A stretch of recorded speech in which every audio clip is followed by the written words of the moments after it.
Operation Zutara, written by D.T. Mars, performed by Nostalgia. Everyone could see that those two were in love with each other, everyone except for them. So Toph takes the initiative and fills in for Cupid to give them a little push, while Aang just tags along for the ride.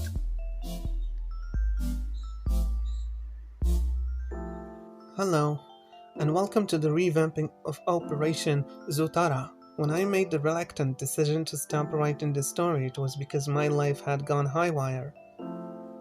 But now that my state has been quarantined, and I had enough time to reread this story, along with the unpublished material, I became so nostalgic. Avatar: The Last Airbender being on Netflix doesn't help either, so I'm rewriting this. I apologize for any disappointment you may feel.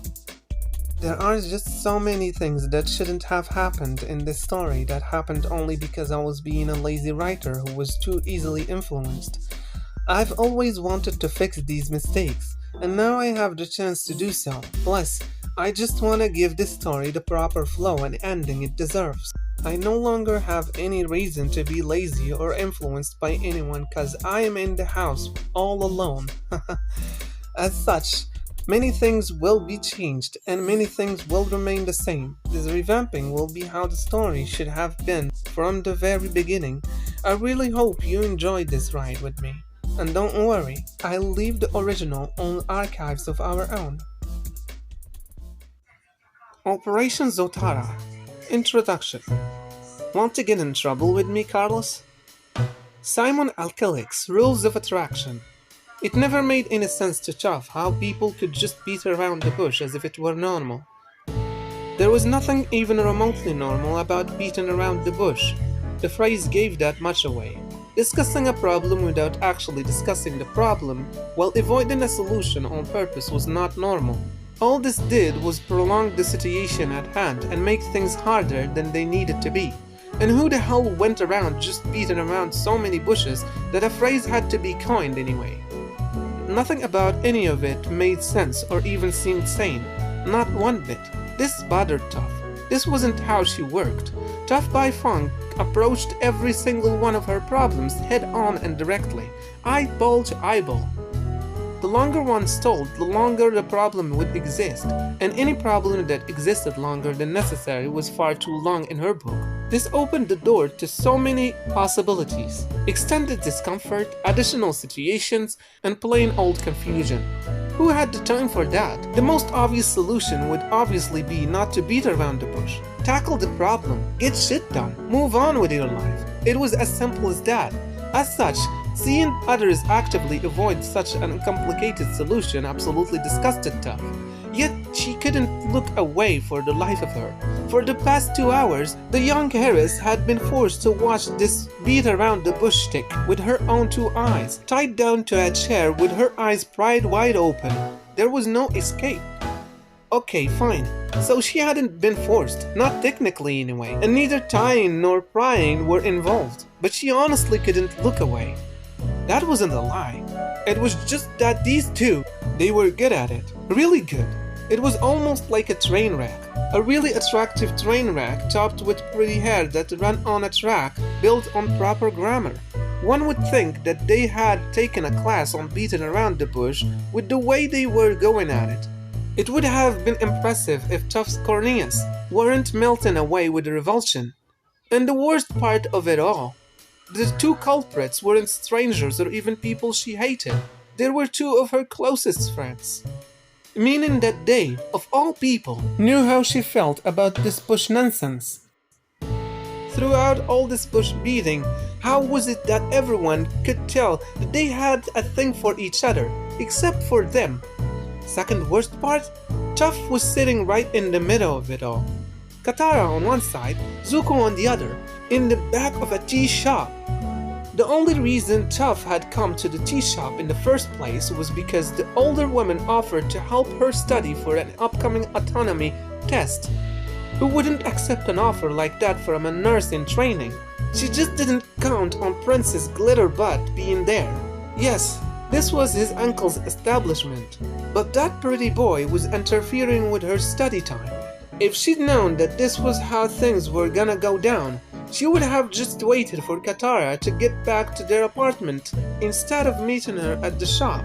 Not only did Old Blue Eyes cook and clean in exchange for Toph paying for everything at their place, but she doubled as a live-in teacher whenever it was needed. It was a pretty good deal. Unlike this shit, Zuko raised a hand to comb his fingers through his hair. Kill Bill sirens immediately rang inside of Toph's head.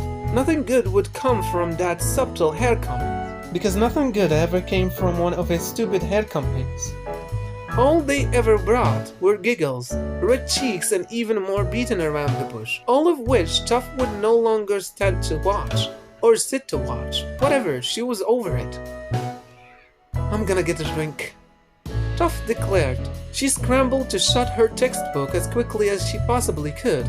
Not that her two friends noticed. She tucked the book underneath her arm, stuck her pen right into the messy bun that sat on the nape of her neck, and slung her backpack over her shoulders as she stood to make her escape. Her eyes zeroed on the front counter, or something.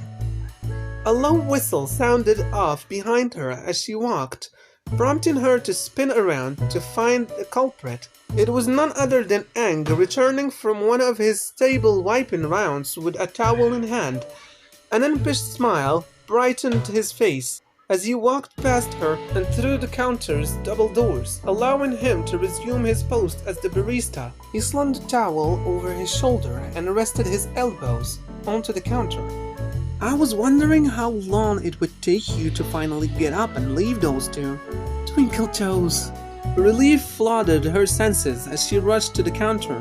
This was a face she needed to see. Her best friend. The best she'd ever had since she was 3.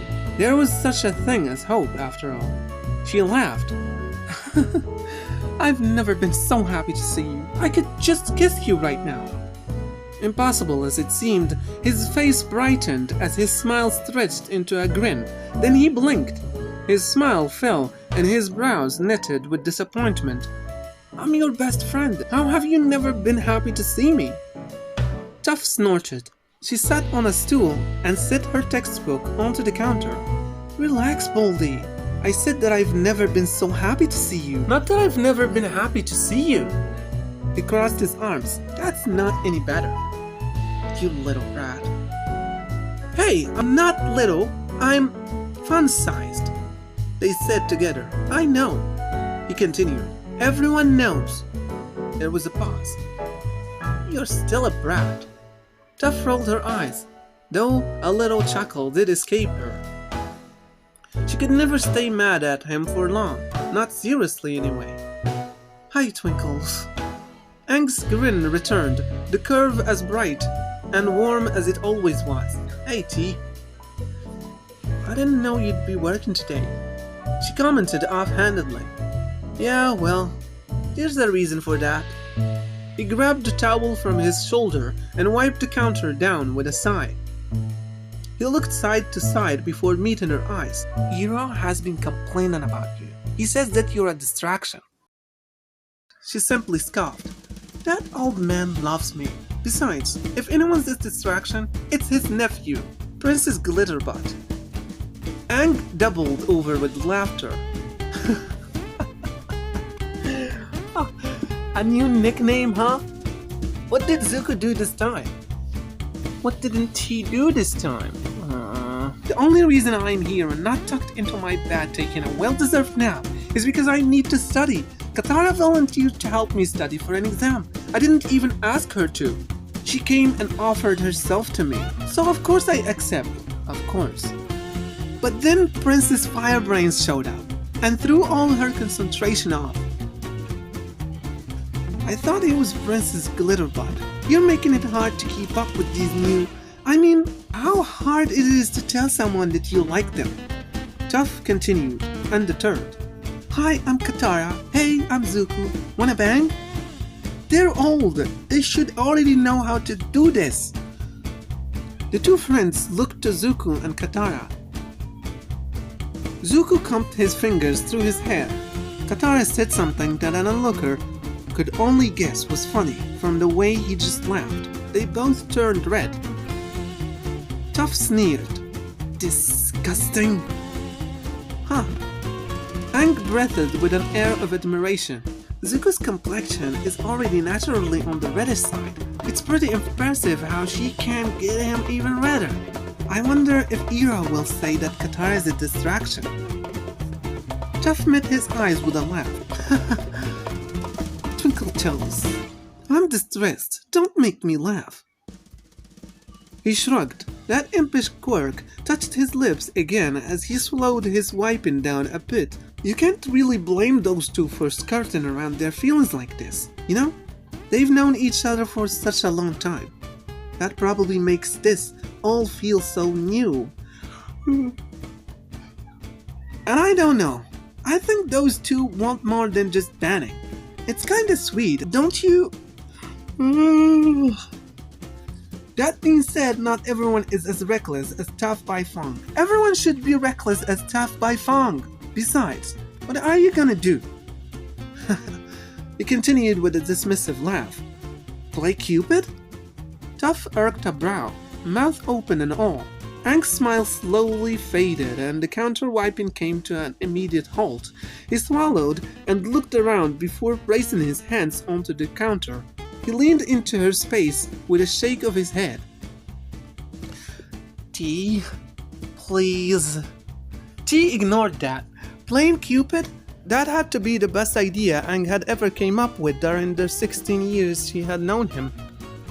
Matchmaking had never been her area of expertise, but it wasn't like pairing those two idiots together would be hard. They were already paired up, so all the hard work was done and out of the way. All she had to do was give them a little push, some encouragement to finally admit their feelings for each other. Like Cupid, she whispered. Aang looked to the ground. Toph, I'm begging you. Zuko is 24 and Katara is 22. They are old enough and more than capable of taking care of something like this by themselves.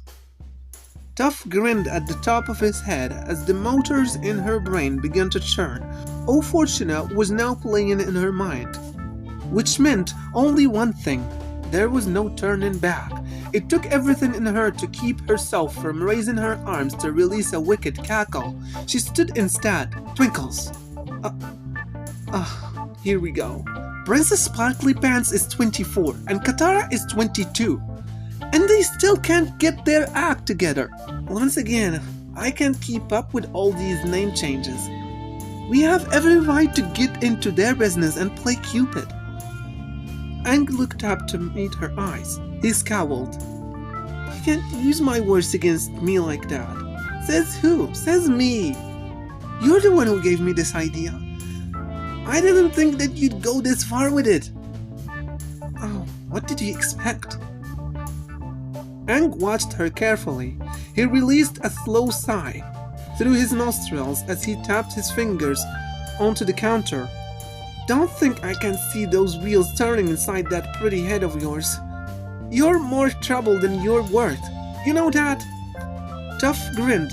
That was what you always said before giving in. I'm a girl, it's my job.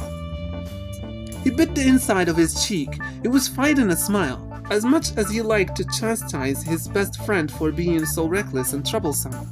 They both knew that he could be just as bad when he wanted to be. He just needed some encouragement, a push. Aang surveyed the shop before pushing himself off the counter to stand up straight. He tapped the curve of her nose and pointed at her textbook. I'll help you study once I clock out. Which is 10 minutes. And then Operation Zutara is a go?